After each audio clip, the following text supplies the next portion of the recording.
let's talk about music a little bit. Right now, I have got Pink Floyd jamming on my headphones.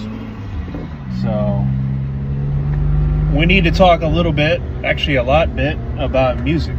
Because this is an engineering class, but you're going to hear a ton of discussion about music, current events.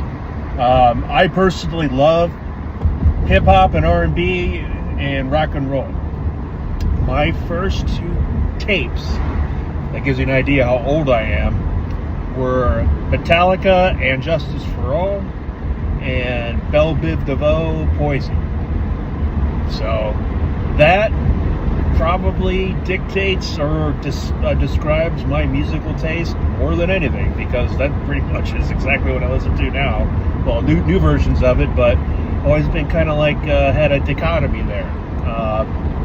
I always viewed music not as a black thing or a white thing or a yellow thing or an anything thing. I always viewed music as my music. Like, as in, this is the stuff that I listen to. This is the stuff that is important to me.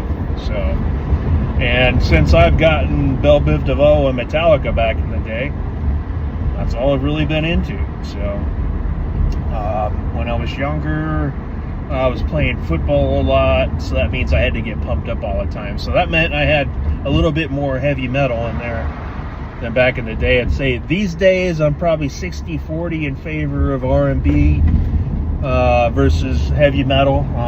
At 46, 47 years old, I don't find myself in as much of a need to pump myself up like I did to play a football game or something.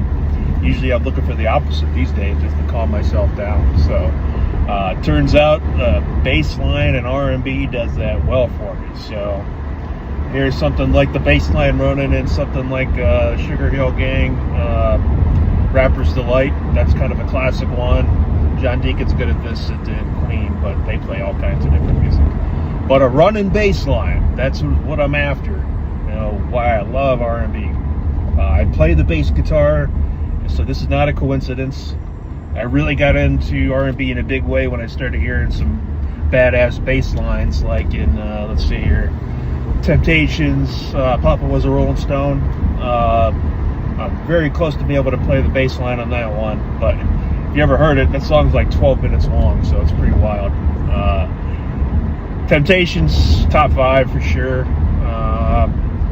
Let's see. Queen. Led Zeppelin, David Bowie. I'm just talking 70s right now, basically. 60s maybe too. The Doors, Jimi Hendrix, the Bee Gees. Let's see here. Jacksons, or Jackson 5, I guess. I'll do this by decade. I've got specific choices in all kinds of decades. One of the things that I am not into too much is country. And that's not because I don't like it. It's because it just doesn't evoke too much emotion inside my head.